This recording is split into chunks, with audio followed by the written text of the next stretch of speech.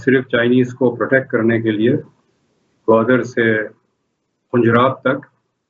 تو میرا ایک سوال یہ بھی ہے کہ ہم یہ تو نہیں ہے کہ جو اخراجات ہے سیکیورٹی پرووائڈ کرنے پہ وہ 9% ریونیو سے زیادہ بنتا ہے. پھر تو یہ گھاٹے کا سودا ہوا, یہ دکان بند ہو جانی چاہیے. جو دکان زیادہ پیسے لے آمدنی دینے کے بجائے وہ دکان تو بند ہونی چاہیے. لیکن ان کسی چیز کا سوال کا جواب نہیں دیتے ہیں, ہر چیز خفیہ ہے. تو اگر آپ نے اس طرح سے معاملات چلانے ہیں تو پھر فائدہ, جس چیز کا بہت فائدہ ہو سکتا ہے ملک کو, وہ فائدے سے بھی ہم محروم ہو جائیں گے. اور اس وقت سپیک کا مجھے ایسے ہی لگ رہا ہے کہ پاکستان کے مفادات کے حوالے سے کوئی ٹھوس اقدامات نہیں کیے گئے ہیں. سر آپ کا اتنا تجربہ ہے, کیا بات ہے, اور 40 سال سے آپ اس فیلڈ میں ہیں, 1980 کے بعد آپ آتے ہیں اور آپ ڈیٹا بیس بات کرتے ہیں. کیا بات ہے کہ پاکستان کے مختلف اوقات میں وہ اشخاص جو کسی نہ کسی طرح IMF یا امریکہ کے ساتھ یا ویسٹ کے ساتھ ان کا تعلق تھا, وہی پاکستان میں آئے. شوکت عزیز کی بات کر لیں, حفیظ شیخ صاحب کی بات کر لیں, اور جن لوگوں کی بات کر لیں, پولیٹیکل گراؤنڈ کے اوپر ایڈوائزرز بھی لگ جاتے ہیں.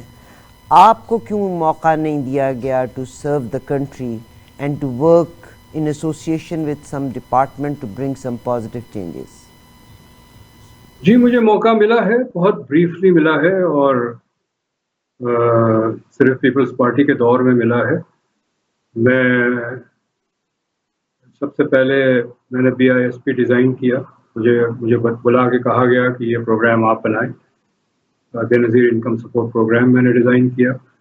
اس کے بعد مجھے سندھ کا نمائندہ اپوائنٹ کیا نیشنل فائنینس کمیشن میں. ہم نے ایک کامیاب ایوارڈ کیا 7th NFC جو 2010 میں آیا.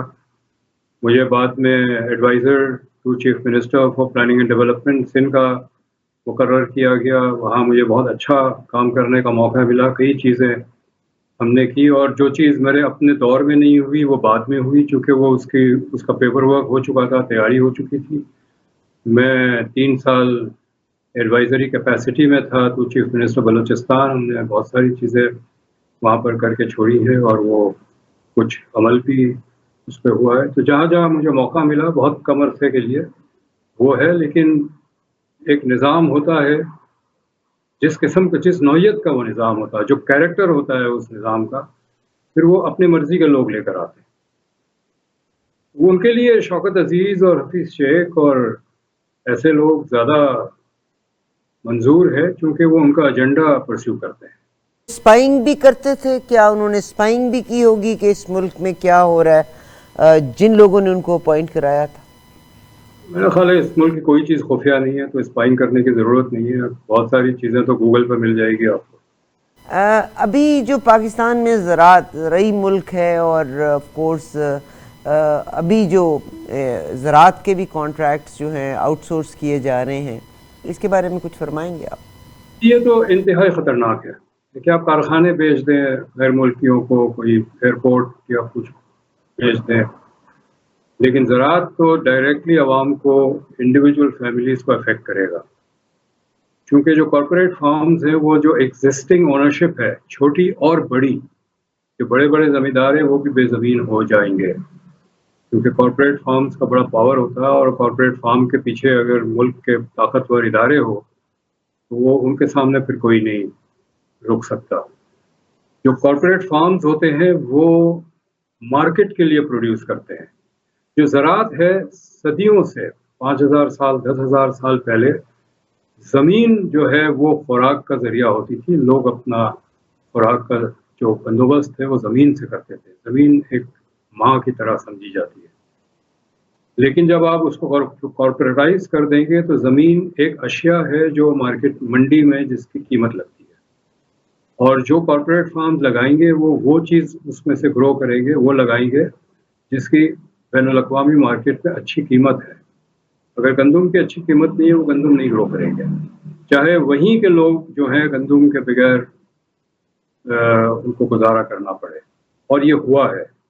افریقہ میں کارپوریٹ فارمنگ ہوئی ہے, وہاں ایسے کراپ گرو کیے گئے جو افریقن خود کبھی نہیں کھاتے، لیکن جس کے پاس وہ زمین تھی، جس ملک کے پاس وہ زمین تھی، انہوں نے اپنی ضرورت کے لیے وہ کراپس وہاں گرو کیے اور پھر ایکسپورٹ کیا اپنے ملک کو.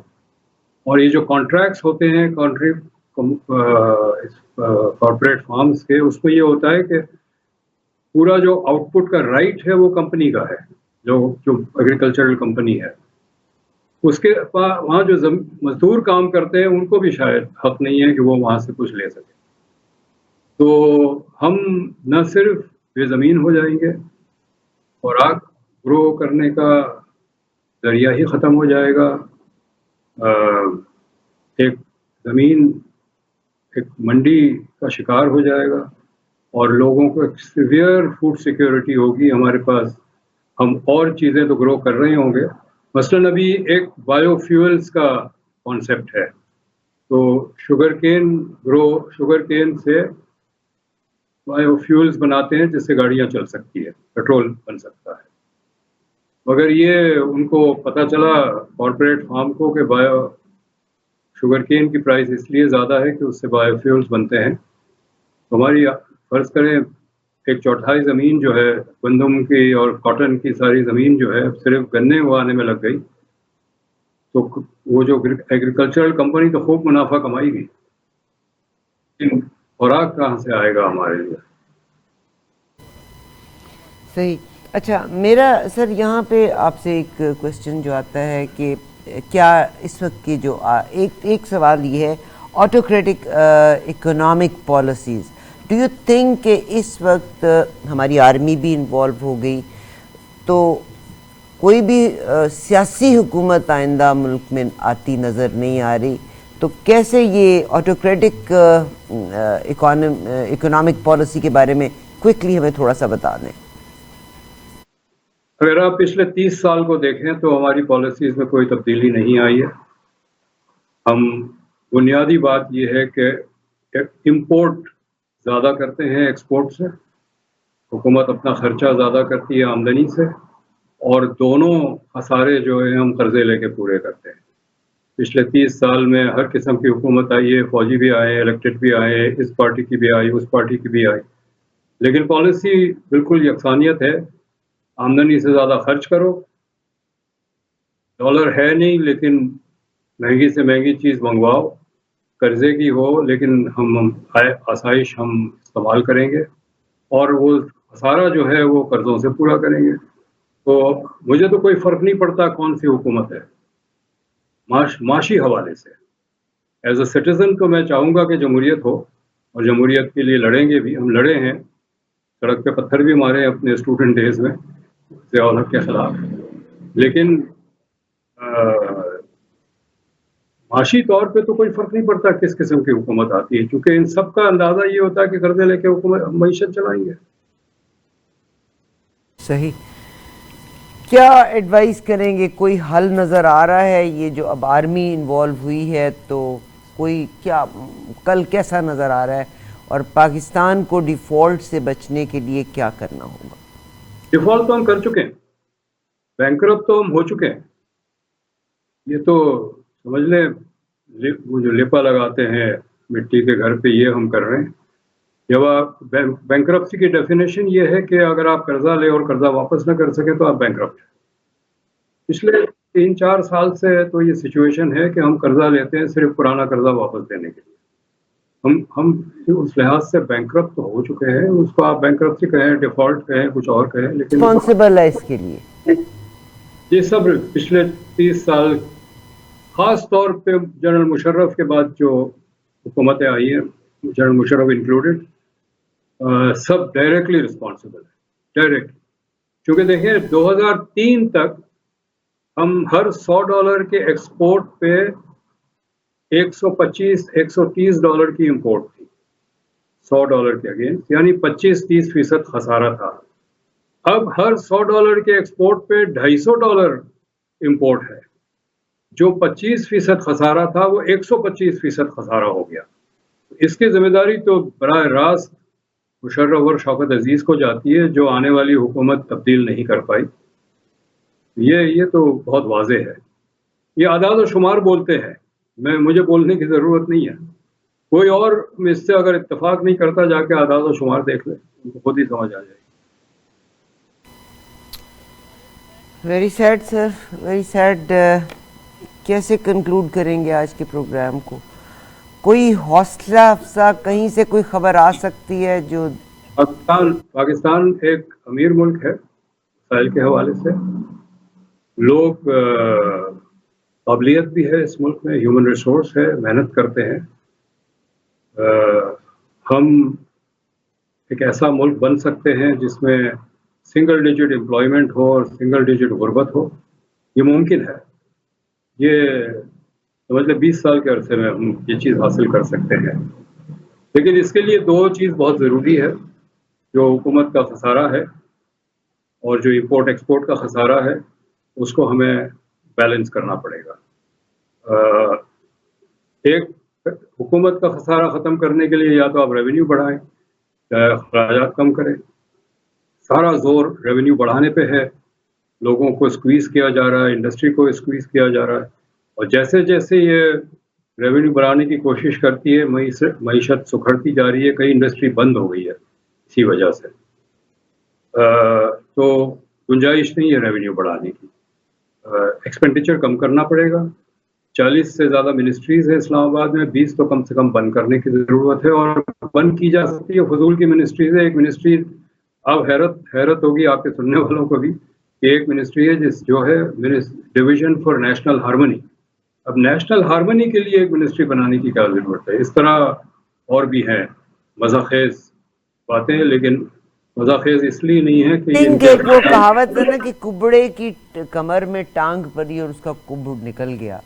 عاصم منیر صاحب ظاہر دکھنے میں ماشاء اللہ نظر نہیں آ رہا, مگر یہ جو اس وقت کیئر ٹیکر گورنمنٹ ہے جتنے لوگ نظر آ رہے ہیں, ڈو یو تھنک کہ کوئی چانس ہے کہ چیزیں صحیح سمت میں چلی جائیں؟ اور کیونکہ فوج کی بھی اسی ملک کی حفاظت کریں گے تو ان کی بھی زندگی اور تنخواہیں لگی ہوئی ہیں, تو ڈو یو تھنک کہ کوئی چانس ہے کہ محاسبہ ہو سکے اب اور کوئی سیدھی سمت مل سکے؟ میں نے کہا کہ یہ امکانات تو ہے, جو اگر ہم اپنے اخراجات پہ ایک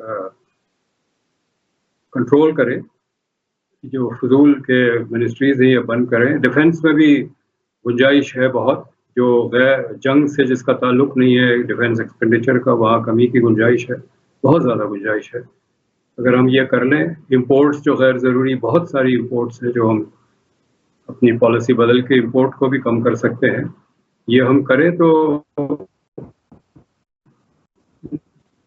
لیکن مسئلہ یہ نہیں ہے کہ کون آگے ہے کون کس کے پیچھے ہے. مسئلہ یہ ہے کہ اس وقت کوئی نظر نہیں آ رہا ہے ہمیں اس سمت میں کوئی اقدام. ملاقات ہوئی جناب عاصم منیر صاحب, آپ کی ملاقات ہوئی جناب عاصم منیر صاحب سے, did you ever give your suggestion? میں بہت چھوٹا آدمی ہوں, وہ بڑے آدمی ملتے ہیں جا کے ان کو, میں تو بہت چھوٹا, میری کوئی ملاقات. آپ ہمارا سرمایہ ہیں سر, آپ ہمارا سرمایہ ہیں. Any message for our listeners and viewers? I wish کہ میں بہت کچھ کہہ سکتا. آئی تھنک آپ کے لسنرز اور ویورز اگر میسج کرنے لگے سوشل میڈیا پہ کہ یہ جو حکومت کے اخراجات ہے, نان ڈیولپمنٹ ایکسپینڈیچر جس میں نان کامبیٹ ڈیفنس ایکسپینڈیچر شامل ہے, اس میں کمی کی جائے, غیر ضروری امپورٹس پہ بین لگایا جائے تاکہ ہم اتنا ہی امپورٹ کریں جتنی ہم ایکسپورٹ کرتے ہیں. تو اس سے بہت جو امیر طبقہ ہے اس ملک کا, اس کی لائف سٹائل میں کمی آئے گی اور اس کو تکلیف ہوگی. لیکن اس وقت جو 80-90% لوگ تکلیف اٹھا رہے ہیں اس سے ہم بچ نکلیں گے انشاءاللہ. جناب کیسر بنگالی صاحب سے میں نے بات کرائی, میری کوشش ہوگی سر دوبارہ بھی موقع ضرور دیجیے گا تاکہ ہم آپ سے بات کر سکیں. بہت شکریہ سر آپ کے ٹائم کا. اللہ کرے کہ together we can bring a change, آمین. مگر ہمیں اس میں اپنی انا کو ایک سائڈ پہ رکھنا ہوگا, اور اللہ تعالیٰ میرے ملک کا حامی و ناصر رہے, آمین ثم آمین. خدا حافظ. You are watching E-Awaaz TV, Voice of Community.